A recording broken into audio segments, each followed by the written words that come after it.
Hi guys, it's Sherry. Today we are going to be making a bracelet, and in order to do that, the very first thing we are going to do is get our stretch bracelet. You can use any stretch bracelet that has wood beads on it that you have. I found this one a little while back and I thought it was really cool. It fits me almost perfect and I loved it. I thought it was fabulous. So what I want to do is cover this with clay. In order to do that, I have to actually cut it and take it apart. Now I know how to restring things, so I'm okay with that. And I will show you how to restring it, but you want to take your stretch bracelet apart.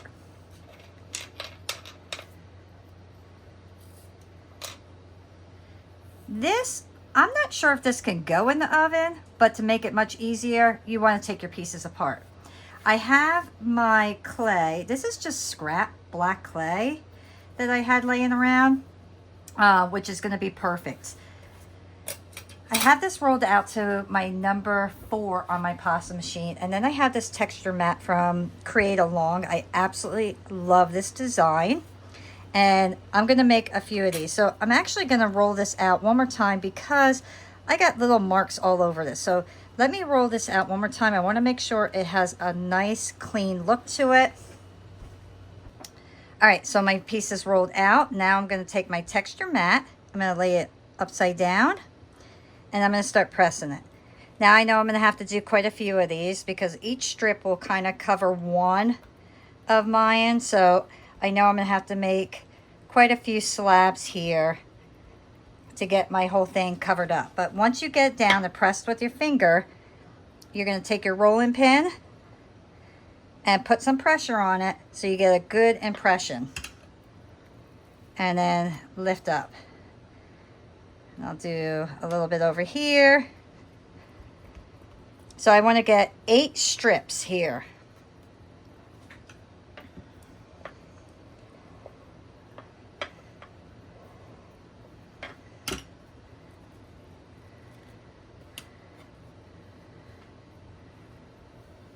Now my clay is super soft, and it's basically scrap clay that's been laying around, so it's very, very soft. And I am going to be placing this in my refrigerator to kind of give it a little bit of extra stiffness before I really start playing with it. But what I'm going to do is first cut out my pieces. I'm going to use these as my guide. I want them slightly bigger, not much, just a little bit bigger than my piece.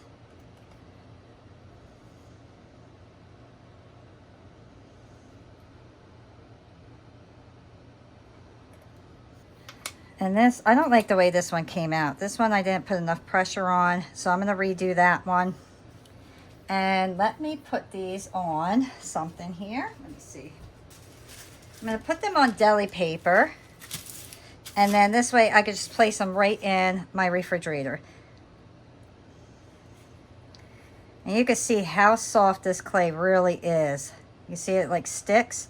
It's just such old clay that I really can't think of anything else to do besides just use it up the best way that I possibly can. And I really think wrapping something wood is a great way of doing it. So I am going to make 8 of these. I'm going to place them in my refrigerator, and then once they stiffen up, then we'll come back and start the next step.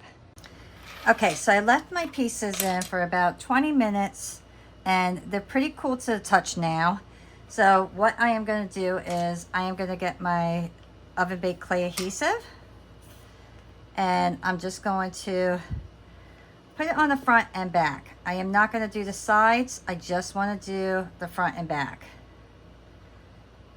So make sure you're getting all the way to the edge as well.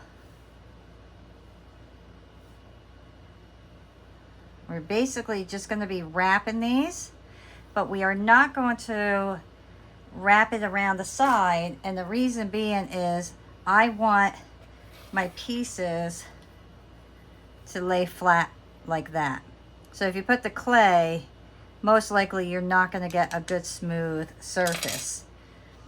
So let's get this piece here. I'm gonna just kind of trim up the edge. Do it on like an angle. And then I'm gonna kind of wrap that right partially on the back. And then start kind of going right around the front.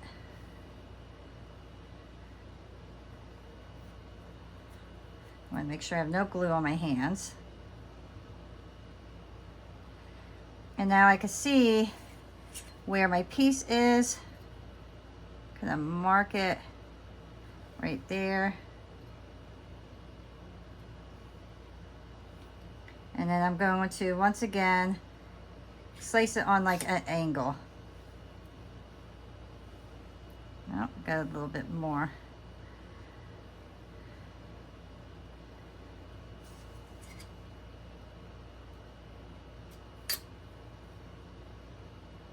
There we go. And then you just line your pieces up. By putting it on an angle, everything goes real nice and flat, guys. It matches so perfectly up. And it's just a matter of like kind of pushing it together. And we don't want to kind of play around too much with the clay because we don't want to destroy our texture. So that was one reason why I wanted to put it in the fridge. And then you just take your blade and trim everything up.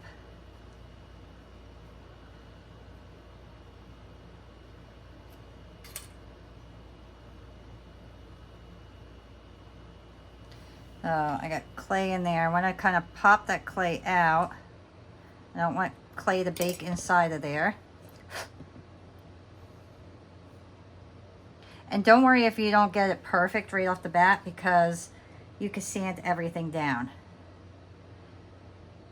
If it wasn't so hot where I am right now and my clay wasn't soft, it would be a little bit easier to control, but this is what we are working with. So I'm happy with that. I am not going to go crazy smoothing that out and going nuts over it. I would rather sand it later on than worry about mushing the clay too much. So my whole point right now is just to wrap it. Make sure it has a good bond. No air is underneath. And make sure that lines up real nice. If you want to smooth it out perfectly, take like a little tool like this and just roll it right over. And just blend those seams together. And then you'll have a nice smooth area. So that one is done. Put that off to the side. But I want to show you. You see how it's all raised? If you touch that too much, you're going to kind of indent it. So we just got to be a little bit more careful. Now, if your clay is more stiff, then you'll have a better outcome. But my clay is not stiff. So I'm going to start out right away, trimming it down. And here I'm going to pull it up so you can really see. You see how it kind of has that angle to it? That's what you want. And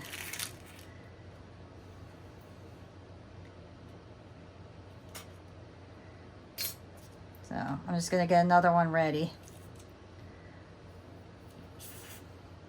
I'm going to show you one more, and then I will finish these all up and then pop back on to show you the next step. So I'm going to go nice and slow so you guys can really see what I'm doing here. So basically, I am laying my glue down, and you can see I'm getting right to the edge here, guys. Make sure you're getting your edge. Clean your hands off. And then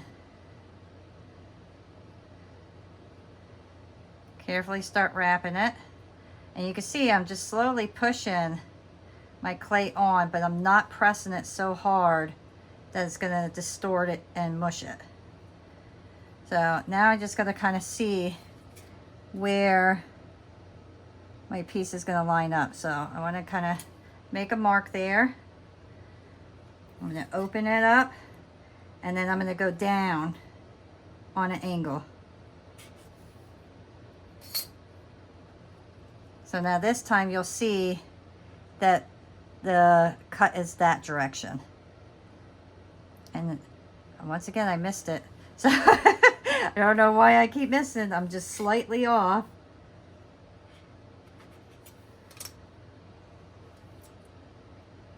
There we go.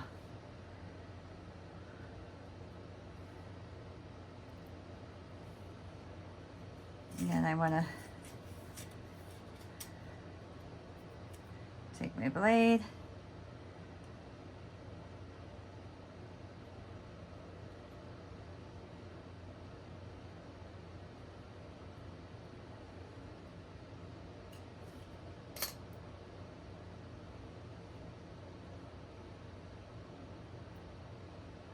You see how nice that came out? I just trim that little section up there.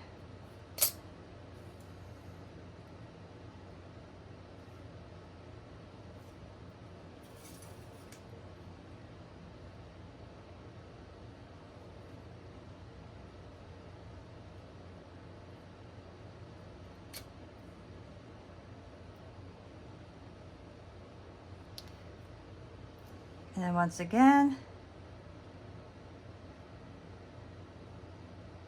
all right, so do that with all of your beads, and then I'll pop back on when I'm done with mine, and we'll go to the next step. I got all my pieces covered. They look great. So the next thing I want to do is I want to put on my powder. So this is my blue powder, and I absolutely love this powder.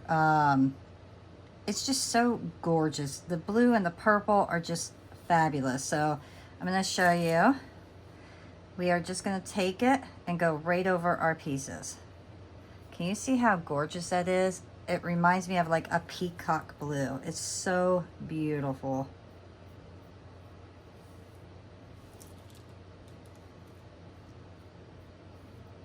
And I'm just going to lightly go over the entire bead here. Okay, look how beautiful. And when you move it, it like almost changes color slightly. I just think that is such a gorgeous powder. I love it.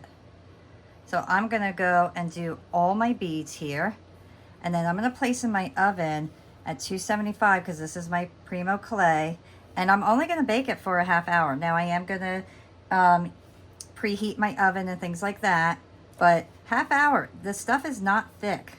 Remember, we rolled it out to a number 4 on my pasta machine, which is the like 5th. It's like right in the middle, basically, almost, of my pasta machine. And then when we put the texture mat on, it makes it even thinner. So this is not a very thick piece of clay. So it does not have to be baked more than a half hour. Let it cool off completely in your oven.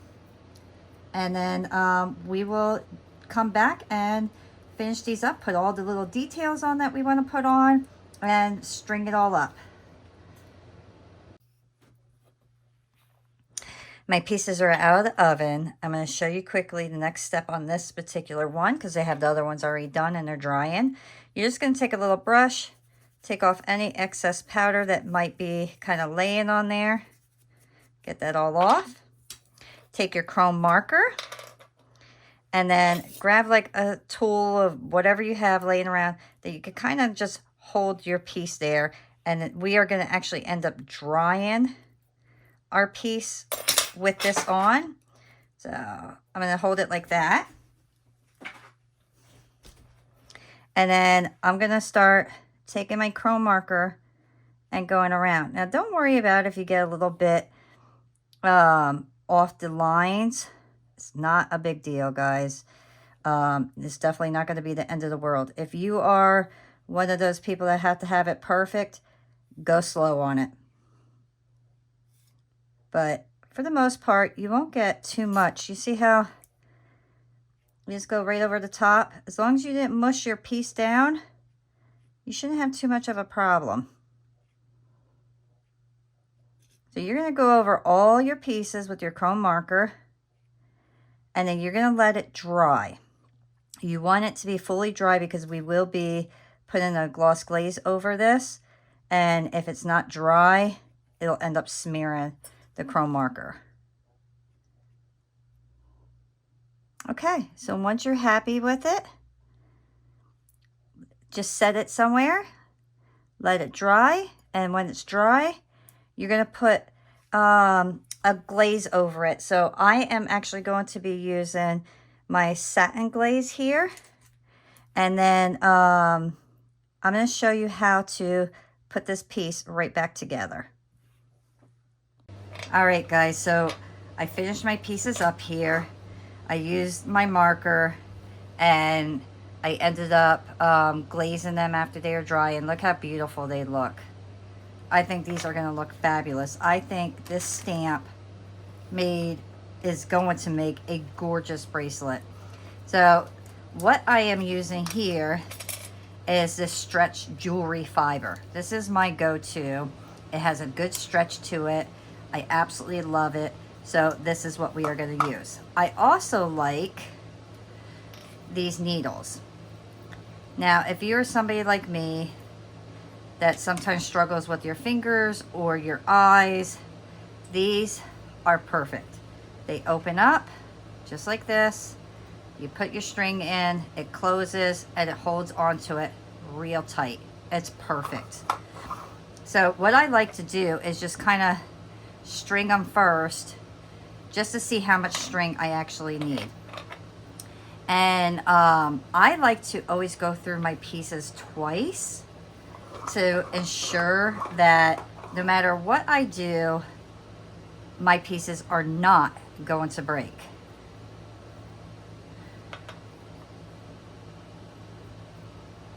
So just put your string through all your beads here.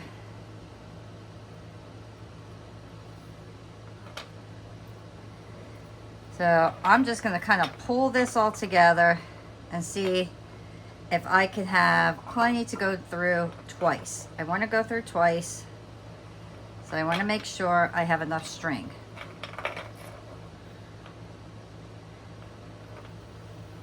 And that should be plenty right there. All right, so next I am going to cut this off.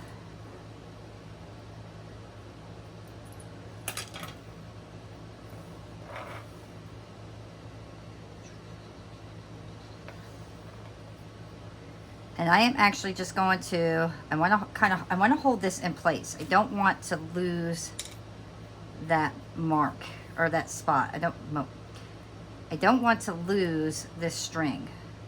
So I'm just going to put this right in here. And that's just going to kind of hold it for the time being. And I'm going to do my second one right away, my second hole. And the only reason I'm doing the second one right away is because of the shape of the bracelet in general.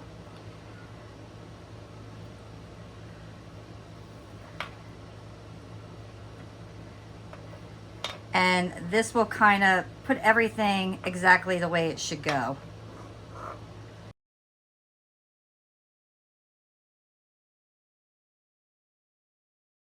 Okay, let me put this actually in the middle here. Nope, has to be at the end.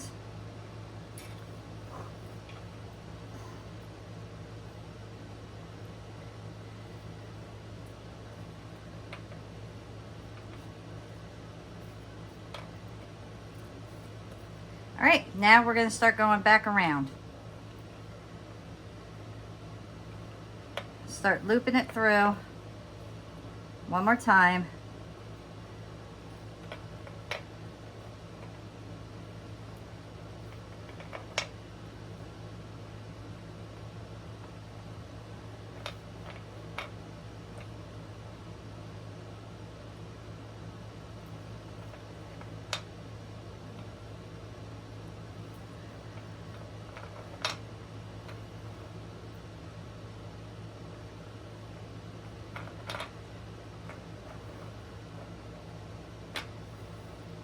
Make sure you're going through the proper hole too. You don't want to make the mistake by not going through the right hole. All right, and you see how that's going to start coming together? Now, Let's do our next one.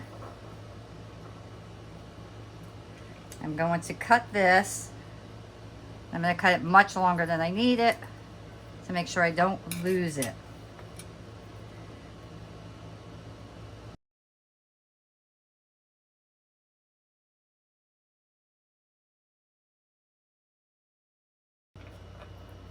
Okay, now we have 2 strings on both sides. Yes. Okay. Let's take all these off.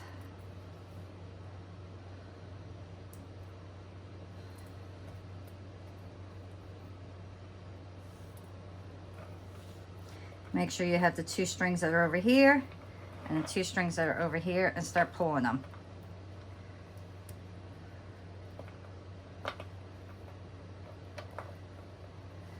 Just pull them and they'll start to come together. You're going to get them tighter and tighter.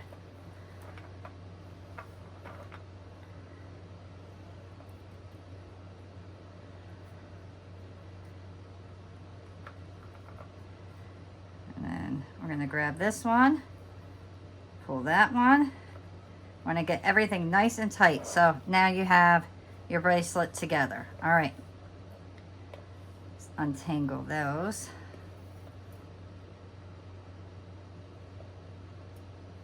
Untangle that. Okay.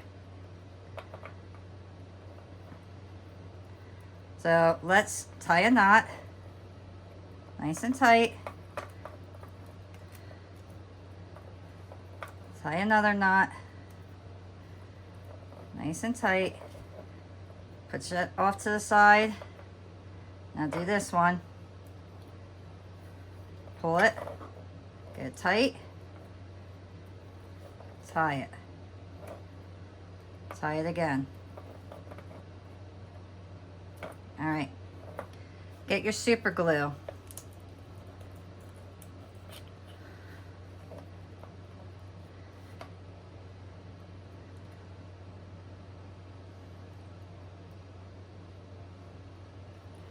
Right here is one knot.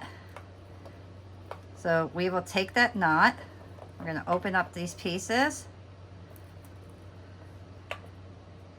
And we're just going to put a little bit of super glue on that. All right.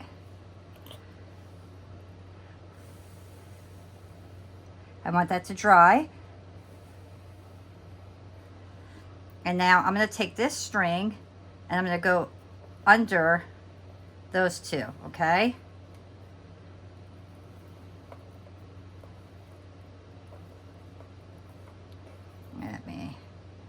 It's a tight, there we go. Come on, get it under, there we go. And then tie it one more time. It's a little difficult when you have so many strings, but after you do it a few times, you kind of get used to it. And now I will do that one more time. I want to keep my fingers away if possible.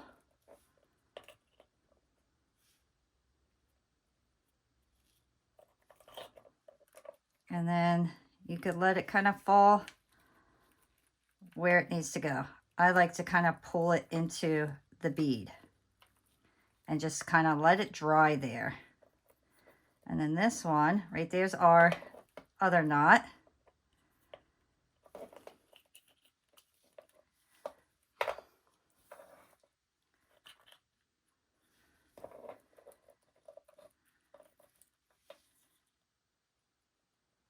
Put a little bit of super glue on that one.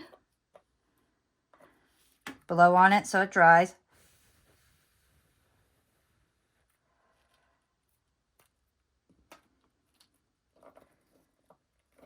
And then I like to go around my string one more time.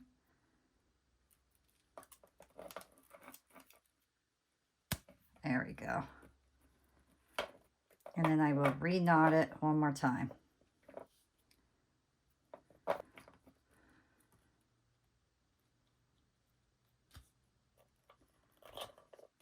And then pull it through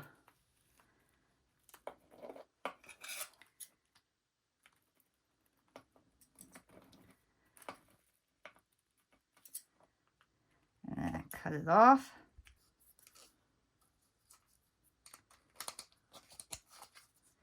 And there we go. Now we have our bracelet. How beautiful is that? Very easy project, simple, and absolutely gorgeous. I love this bracelet. I think this came out fabulous. My daughter already said she wants it, so I guess she is going to have to share it with me because I really like this particular one.